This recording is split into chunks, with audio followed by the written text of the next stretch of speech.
Hello friends, कैसे हैं आप सभी। आई होप बहुत ही अच्छे होंगे, अपनी पढ़ाई में व्यस्त भी बहुत होंगे। एक बार फिर से स्वागत है आप सभी का आपके अपने YouTube channel e learning with Priyal पर। डिस्कस करते हैं आज का सेशन। तो आज हम लोग डिस्कस करेंगे रेस्पिरेटरी वॉल्यूम्स के बारे में, लंग कैपेसिटीज़ के बारे में।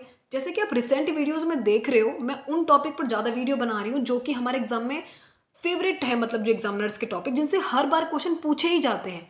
आप पीवाईक्यूज के हिसाब से ना पॉइंट आउट भी कर लिया करो कुछ टॉपिक्स को कि इनसे हर बार क्वेश्चन आते हैं। दैट मीन्स इस बार भी आ सकते हैं। जब हर बार कई साल से लगातार इन टॉपिक पर ही क्वेश्चन पूछे जा रहे हैं तो इस बार भी पूछे ही जा सकते हैं।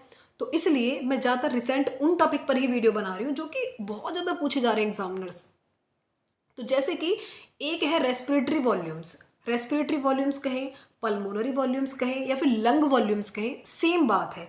और एक दूसरी टॉपिक है लंग कैपेसिटी, जिसको कि हम पल्मोनरी कैपेसिटीज़ के नाम से जानते हैं। तो दोनों ही टॉपिक जो है बहुत ही ज़्यादा इंपॉर्टेंट है टीजीटी के एग्जाम्स में और पीजीटी के एग्जाम्स में। लास्ट एग्जाम की बात कर रही हूँ मैं, दोनों ही एग्जाम में क्वेश्चन आए थे इन टॉपिक से। तो इसलिए इंपॉर्टेंट है कि पहले इनको समझें। अब हम बात करते हैं इन टॉपिक्स के बारे में। सबसे पहले हम लोग पढ़ेंगे वॉल्यूम्स के बारे में कि वॉल्यूम्स क्या हैं, रेस्पिरेटरी वॉल्यूम्स क्या होती हैं, इनका फंक्शन क्या होता है और किस तरीके के क्वेश्चन इनसे पूछे जाते हैं। ब्रीदिंग में देखें अगर हम, तो लंग्स जो होते हैं ना, लंग्स ना ही तो कभी हवा से पूरे भरे हुए होते हैं ना ही कंप्लीटली खाली होते हैं, ये बात याद रखना। तो अपैरेटस जो कि यूज़ किया जाता है ब्रीदिंग के रेट को मापने के लिए, एक ऐसा अपैरेटस, ये क्वेश्चन आपसे पूछा गया है, पूछा भी जा सकता है, इसलिए इसको हाईलाइट किया है मैंने कि अपैरेटस यानी कि कोई ऐसा यंत्र जिससे कि हम ब्रीदिंग को मापते हैं या फिर जो आयतन है, हवा का वॉल्यूम जो है उसको मापते हैं ब्रीदिंग के दौरान, यानी कि जब हवा बॉडी से मतलब लंग्स के थ्रू अंदर आ रही है और बाहर जा रही है।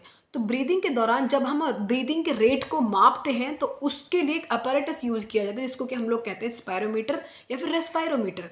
स्पायरोमीटर फिर रेस्पायरोमीटर, इनके माध्यम से क्या होता है कि ब्रीदिंग के रेट को मापा जाता है या फिर जो वॉल्यूम है एयर की लंग्स के अंदर उसको मापने का जो यंत्र है वो है स्पायरोमीटर फिर रेस्पायरोमीटर। इंपॉर्टेंट है, नोट कर लेना। अब आते हैं मेन मुद्दे पर, जिसमें कि हमसे पूछा गया है कि भाई जो एयर वॉल्यूम्स है इनका क्या सीन है और कितने तरह की होती हैं। Following 4 air volumes are recorded with the help of spirometer. ये स्पायरोमीटर की हेल्प से लंग्स के अंदर 4 तरह की वॉल्यूम्स देखी गई है। उनमें सबसे पहला पॉइंट आता है टाइडल वॉल्यूम। मोस्ट इंपॉर्टेंट है, कई बार पूछा गया है, रिपीटेड, मतलब हर साल इससे क्वेश्चन आता ही आता है, ये बात आप याद रखना। तो टाइडल वॉल्यूम बेसिकली होती क्या है, ये एक वो वॉल्यूम है एयर की जो कि इंस्पायर्ड होती है यानी कि अंदर आ रही है और बाहर जा रही है। इनवॉल्यूंट्री का मतलब पता है क्या होता है, ये वॉल्यूंट्री और इनवॉल्यूंट्री ब्रीदिंग के केस में क्या है ये आप समझ लो, सब जानते होंगे, बेसिक चीज़ है, लेकिन फिर भी मैं बता रही हूँ बिकॉज मुझे तो बताना ही है। इनवॉल्यूंट्री मतलब जो अपनी मर्जी से होता है। आप एक बात बताएं, जब मैं नॉर्मल अभी कॉन्वर्सेशन कर रही हूँ आपसे, मैं समझा रही हूँ, तो आपने नोट किया है कि आप गिन गिन के थोड़ी सांस ले रहे हैं या अपनी मर्जी से थोड़ी सांस ले रहे हैं, वो ऑटोमेटिक चीज़ें हो रही हैं। तो जो अपनी मर्जी से हमारी बॉडी के अंदर क्रियाएं होती हैं ना, उनको हम कहते हैं इनवॉल्यूंट्रली, यानी कि अनैच्छिक हैं। ये हमारी कंट्रोल नहीं है इन पे, ये खुद हो रहा है। जो हम फोर्सफुली करते हैं, मतलब जो अब मैंने इस तरीके जो ब्रीदिंग ली, ये बाहर निकाली अपनी मर्जी से, वो है वॉलंटरी, मतलब अपनी मर्जी से हो रहा है, वो मेरी खुद की इच्छा है, स्वैच्छिक जिसके कहते हैं। लेकिन जो खुद की मर्जी से हो उनको कहते हैं इनवॉलंटरली, मतलब कि अनैच्छिक, अपनी मर्जी से जो बॉडी में एक्टिविटी हो, दैट इज कॉल्ड इनवॉलंटरली। तो जब होता क्या है कि जो वॉल्यूम है एयर की वो अंदर आ रही है और बाहर जा रही है, किसके थ्रू, लंग्स के थ्रू, हर एक ब्रीदिंग के दौरान, नॉर्मल ब्रीदिंग के दौरान, उससे हम कहते हैं टाइडल वॉल्यूम। अब ये टाइडल वॉल्यूम, इसका अमाउंट पूछा जाता है आपसे। टाइडल वॉल्यूम का जो अमाउंट है एक अडल्ट बॉडी में, जो हेल्दी पर्सन है उसमें अगर मेजर करें टाइडल वॉल्यूम कितनी होती, तो वो होती है 500 ml, यानी कि 500 मिलीलीटर की वॉल्यूम देखी जाती है। इंपॉर्टेंट पॉइंट है, नोट कर लेना। टाइडल वॉल्यूम क्या है, बेसिकली जो हवा लंग्स के थ्रू अंदर आ रही है, बाहर, नॉर्मल ब्रीदिंग के दौरान, नॉर्मल ब्रीदिंग के दौरान जो हवा अंदर आ रही है बाहर जा रही है अपनी मर्जी से, वो है टाइडल वॉल्यूम। उसका अमाउंट है 500 ml। ठीक है, ये पॉइंट क्लियर हुआ, आगे बढ़ते हैं। तो एक वॉल्यूम हमने पढ़ लिया, अब हम पढ़ते हैं सेकेंड वॉल्यूम क्या है। बेसिकली सेकेंड वॉल्यूम, जिसको कि हम कहते हैं इंस्पिरेटरी रिजर्व वॉल्यूम, यानी कि ये एक वो एक्स्ट्रा वॉल्यूम है हवा की, एयर की, जो कि इनहेल्ड करते हैं हम लंग्स के थ्रू। लंग्स में जो हम इनहेल्ड कर रहे हैं वो भी डीपेस्ट पॉसिबल इंस्पिरेशन में, मतलब जब हम फोर्सफुली, मतलब अब हमें पता है बहुत अच्छे से कि अब हमें अंदर इंस्पायर करना है, मतलब कि सांस लेना है, ठीक है, वॉल्यूंटरली, अपनी मर्जी से। एक बार करके देखो, तो जो हम अंदर की तरफ खींचते हैं सांस को लंग्स के माध्यम से अपनी मर्जी से, वो आता है इंस्पिरेटरी रिजर्व वॉल्यूम के अंदर। तो इसका अमाउंट बहुत इंपॉर्टेंट है। ये सबसे ज़्यादा जो अमाउंट है ना वॉल्यूम का, वो इसी का होता है, इंस्पिरेटरी रिजर्व वॉल्यूम, जिसका अमाउंट है 3100 मिलीलीटर। ठीक है, तो ये बात 3100 ml जो है ये सबसे ज़्यादा वॉल्यूम है। ये किसका है? इंस्पिरेटरी रिजर्व वॉल्यूम, जो सेकेंड टाइप है। ये बेसिकली अपनी मर्जी से हम जो इनहेल करते हैं अंदर प्रेशर में, मतलब कि डीपेस्ट पॉसिबल इंस्पिरेशन में, मतलब कितना अंदर ले सकते हैं, वो हवा कितने अंदर हम ले सकते हैं अपने लंग्स के माध्यम से। एक बार खींच के देखो हवा को एकदम अपने माध्यम से, अपनी मर्जी से जो हम ले रहे हैं, वो है इंस्पिरेटरी रिजर्व वॉल्यूम। ठीक है, थर्ड पॉइंट पढ़ते हैं जिसमें कि हमसे थर्ड वॉल्यूम है, दो वॉल्यूम ने पढ़ ली, एक तो है टाइडल वॉल्यूम और एक है इंस्पिरेटरी रिजर्व वॉल्यूम। अब थर्ड हो जाती है एक्सपिरेटरी रिजर्व वॉल्यूम। अब ये एक्सपिरेटरी मतलब इसमें हवा बाहर एक्सपायर होगी, इंस्पिरेटरी में हवा अंदर ले रहे थे, इसमें हवा बाहर जाएगी शरीर से। तो amount of air we can expire over and over the tidal volume, मतलब हम जो फोर्सफुली, एक बार तो जो हम योगा के दौरान भी करते हैं, एक बार तो हम फोर्सफुली अंदर लेते हैं, बाद में उसको एक्सेल करते हैं, तो फोर्सफुली मतलब अपनी मर्जी से जो प्रेशर के थ्रू बिल्कुल फोर्सफुली बाहर निकाल रहे हैं जितनी हवा को, वो होता है एक्सपिरेटरी रिजर्व वॉल्यूम, जिसको कि शॉर्ट में हम ERV भी कहते हैं। इसका अमाउंट है 1200 ml, यानी कि 1200 मिलीलीटर इसका अमाउंट है, एक हेल्दी पर्सन में नोट किया गया है। तो बेसिकली ये होता है 1200 ml। 3 वॉल्यूम हमने पढ़ लिए, यहाँ तक का पॉइंट क्लियर है?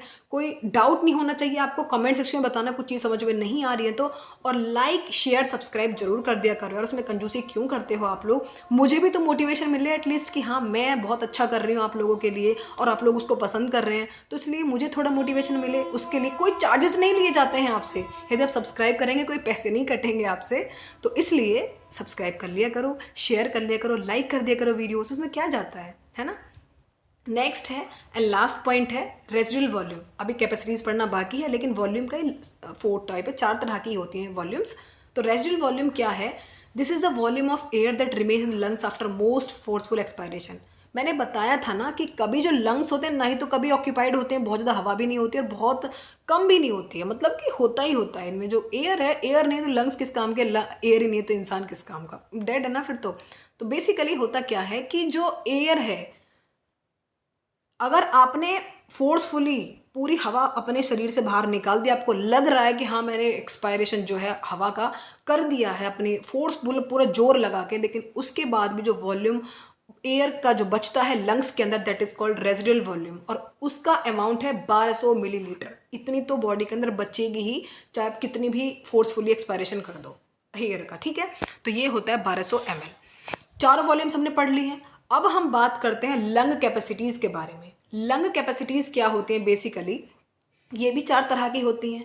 इंपॉर्टेंट बात यह है कि लंग कैपेसिटीज़ की डेफिनेशन क्या है। तो जो वॉल्यूम्स है ना, किसी भी 2 वॉल्यूम्स को मिला के बनती हैं लंग कैपेसिटीज़। कोई भी 2 लंग वॉल्यूम्स, फॉर एग्जांपल वो इंस्पिरेटरी रिजर्व वॉल्यूम हो सकती है, वो टाइडल वॉल्यूम हो सकती है, तो इन दोनों को मिला के क्या बनती है, यानी कि किसी भी 2 वॉल्यूम्स को मिला के लंग कैपेसिटीज़ बनती है। ये कॉम्बिनेशन होते हैं 2 वॉल्यूम्स का। समझ में आ गया? तो ये भी 4 प्रकार की होती हैं। सबसे पहला प्रकार है इसमें inspiratory capacity. Inspiratory capacity basically ये सम है, मतलब कि ये जोड़ है टाइडल वॉल्यूम का, जो कि कितनी है 500, और इंस्पिरेटरी रिजर्व वॉल्यूम जो कि कितनी थी 3100। तो इंस्पिरेटरी जो कैपेसिटी है ये 2 वॉल्यूम्स का मिक्सचर है, किस किस का?